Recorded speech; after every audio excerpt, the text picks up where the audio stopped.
Well, I need to tell you something that might sound counterintuitive.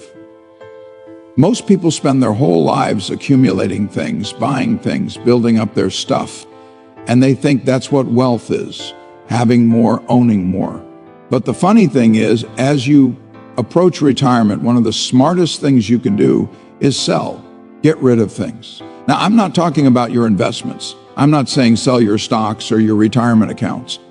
I'm talking about physical things, assets that people think are valuable, but they're actually draining your wealth. I've been thinking about this a lot lately. I'm 94 years old now, and I've watched a lot of people retire over the years, and I've noticed something. The ones who retire successfully, who retire happily, they travel light. They're not weighed down by stuff, by maintenance, by things that need constant attention and money. They've simplified. They've let go. And that's what I want to talk about today. 5 things you should seriously consider selling before you retire. Not because you have to, but because it might be the smartest financial move you ever make. So let me walk you through this one by one, and I'll tell you why. The first thing you should consider selling, and this is going to upset some people, your house. Now, wait, before you turn this off, just hear me out. I know your house is special. It's where you raised your kids. It's full of memories. It's home. I understand that. I really do. But here's what most people don't consider. That big family home you needed when you had kids, you don't need it anymore. The kids are gone. You're rattling around in all that space, and it's costing you a fortune. Property taxes, maintenance, utilities, insurance, repairs, a $3,000 or $4,000 square foot house that can cost you $20,000 to $30,000. Even $50,000 a year just to maintain. And for what? So you can have 3 bedrooms nobody sleeps in. See, here's the thing about retirement. Your income goes down usually significantly. So you need to reduce your expenses, and your house is probably your biggest expense. Now, I'm not saying move into a tiny apartment if that makes you miserable, but downsizing can free up enormous amounts of cash. Let's say you've got a $500,000 house. You sell it. You buy a nice condo or a smaller house for $300,000. That's $200,000 you just freed up. Money you can invest. Money that can generate income in retirement at a 4% withdrawal rate. That's $8,000 per year in extra retirement income every year. Plus, your ongoing expenses drop.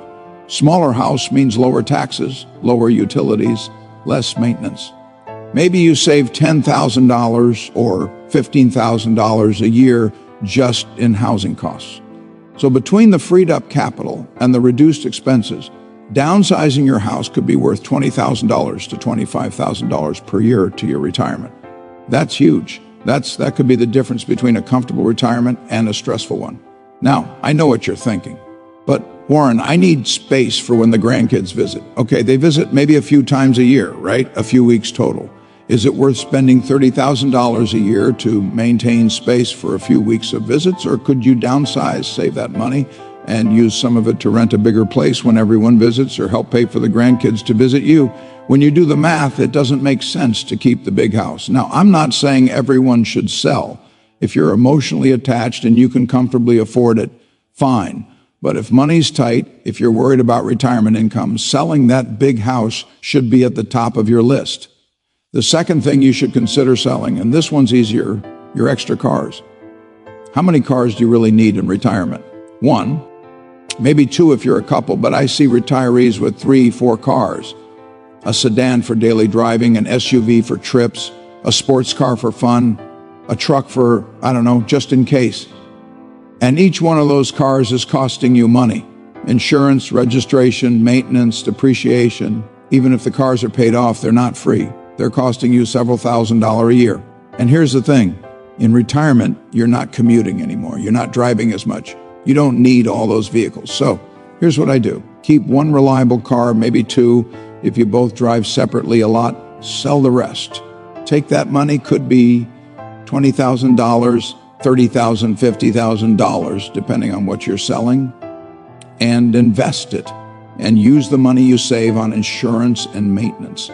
Invest that too. Every little bit helps in retirement. Now, I've driven the same car for years. Nothing fancy, just reliable transportation. People ask me, Warren, why don't you have a collection of exotic cars? You can afford it. And I say, because I don't need them. A car gets me from point A to point B.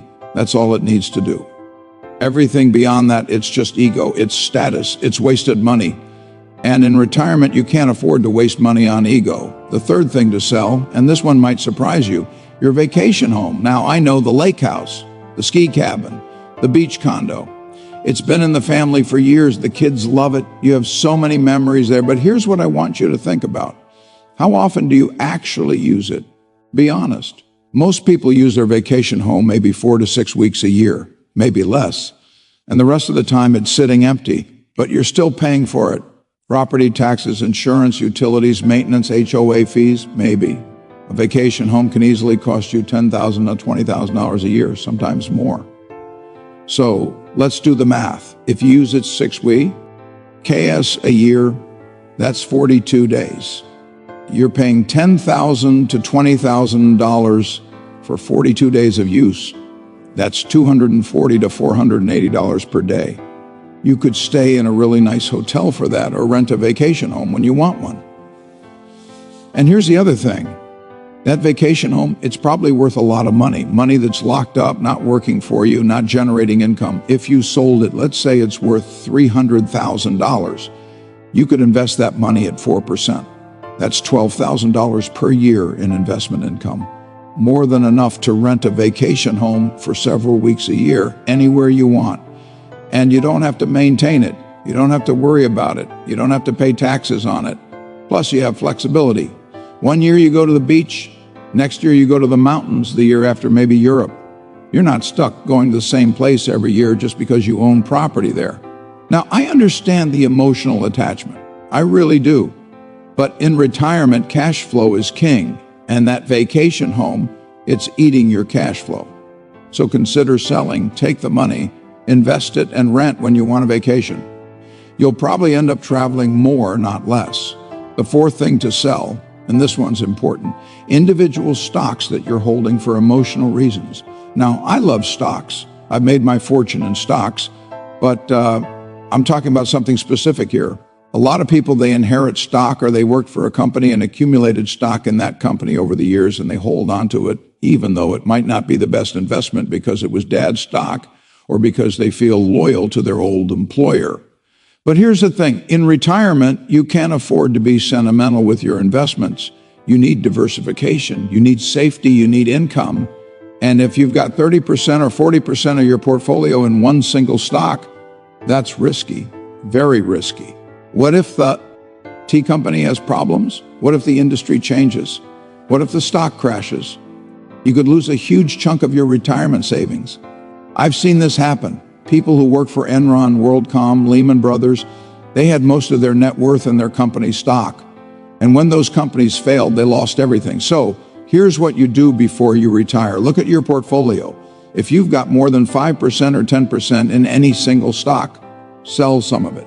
Diversify. Put it in a broad index fund. Spread the risk. Yes, you might have to pay capital gains taxes, but that's okay. It's worth it for the safety and diversification. And if the stock you're holding isn't a great business, if it's just something you inherited or accumulated out of habit, sell it all. Don't let emotion or loyalty cloud your judgment. Your retirement security is more important than sentimentality. And the fifth thing to sell, this one's a little different. Your business, if you own one. Now, if you're a business owner approaching retirement, you basically have two choices. You can keep running the business or you can sell it. And a lot of business owners, they can't let go. They built the business. It's their identity. It's their baby. So they keep working well into their 70s, sometimes their 80s. And that's fine if it makes them happy, but a lot of times it doesn't. They're tired. They want to retire, but they feel obligated or they don't know how to sell. Here's what I've learned. If you want to retire and you own a business, you need to sell it or at least have a succession plan where someone else takes over and you get paid out over time. Because running a business, it's stressful, it's time-consuming, it never stops. And in retirement, you want less stress, not more. Plus, your business has value, real value. It's probably one of your biggest assets. And if you keep running it until can't anymore, until health forces you to stop, you might not get good value for it. But if you plan ahead, if you sell when the business is doing well, when you're still energetic and involved, you can get top dollar. And then you take that money, you invest it properly, and it generates income for the rest of your life. That's much better than being trapped in a business you're too tired to run effectively. Now, I haven't sold Berkshire, obviously, but that's because I love what I do. I'm not looking to retire. But if I wanted to step back, I'd make sure there was a clear succession plan, clear leadership, and I'd transition out, because holding on too long, that hurts everyone. So if you own a business and retirement is on the horizon, start planning now. Talk to business brokers, get valuations, understand your options, and when the time is right, let go. Now, let me pull this all together. These 5 things, the big house, extra cars, vacation homes, concentrated stock positions, your business, they all have something in common. They tie up capital. They create expenses. They require attention and maintenance. And in retirement, you want the opposite. You want liquid assets. You want passive income. You want simplicity. See, the goal of retirement isn't to have the most stuff. It's to have the most freedom. Freedom to do what you want, go where you want, spend time with who you want and stuff. All this stuff, it weighs you down. Every extra house, every extra car, every complicated investment, that's something you have to manage, something you have to worry about. But if you sell these things, if you convert them into simple income producing investments, suddenly your life gets easier, your expenses go down, your income goes up, and you can actually enjoy retirement instead of spending all your time and money maintaining things you don't really need. Let me give you an example. I know a couple. They were both in their early 60s. They had a big house worth about $600,000. They had 3 cars, a vacation condo, and the husband owned a small business. On paper, they were worth over $2 million. But they were stressed, couldn't afford to retire. Why? Because all their wealth was tied up in stuff, and that stuff was expensive to maintain. So I talked to them and I said, look, you need to simplify. They sold the big house, bought a nice condo for $300,000, freed up $300,000. They sold 2 of their cars, freed up another $50,000. They sold the vacation condo for $250,000, and the husband sold his business for $600,000. Suddenly, they had over $1.2 million in liquid investable assets that they didn't have before. They invested it at a 4% withdrawal rate. That's nearly $50,000 per year in income. Plus, their ongoing expenses dropped by about $30,000 per year because they weren't maintaining all that stuff anymore. So their financial situation improved by almost $80,000 per year, and they retired happily, comfortably, all because they were willing to let go. Now, I know what some of you are thinking, but Warren, selling means I have to pay capital gains taxes. Yes, maybe, depending on what you're selling and how much gain there is. But here's what I want you to understand. Paying taxes on gains, that's not a bad thing. It means you made money. It means the asset appreciated, and yes, you'll pay maybe 15% or 20% in capital gains taxes, but think about what you're getting. Liquidity, simplicity, reduced expenses. Don't let the tax tail wag the investment dog. I've seen people hold on to things they should sell just because they don't want to pay taxes. And you know what? They end up worse off because the thing they're holding, it's costing them money every year, or it's risky, or it's dropped in value, and they would have been. Better off just paying the taxes and moving on. So don't be penny wise and pound foolish. Let me talk about something else that's important. Timing. When should you sell these things? The answer is before you retire, not after. See, if you wait until after you retire to sell, you might be in a hurry. You might need the money immediately. And when you're in a hurry, you don't get good prices. But if you plan ahead, if you start selling these things a year or 2 before retirement, you can take your time, you can get good offers, you can negotiate. Plus, selling things takes time. Houses take months to sell. Businesses can take a year or more. So start early. Don't wait until the last minute. Now let me address one more thing. What do you do with the money once you sell? Because this is critical. If you sell all these things and then you just spend the money, you've accomplished nothing.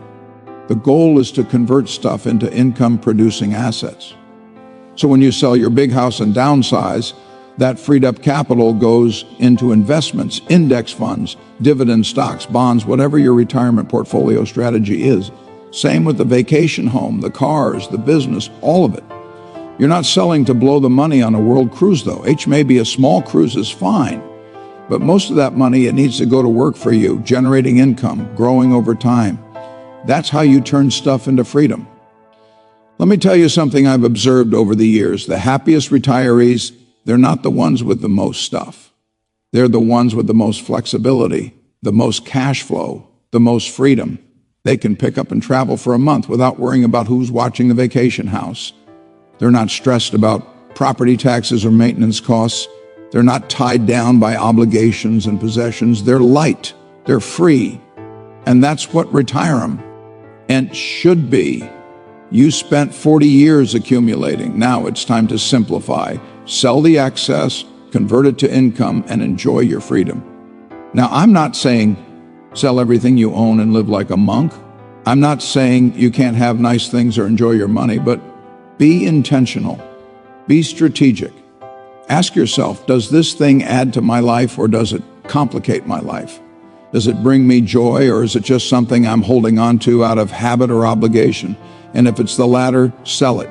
Use that money for things that actually improve your retirement. Travel, hobbies, time with family, whatever matters to you.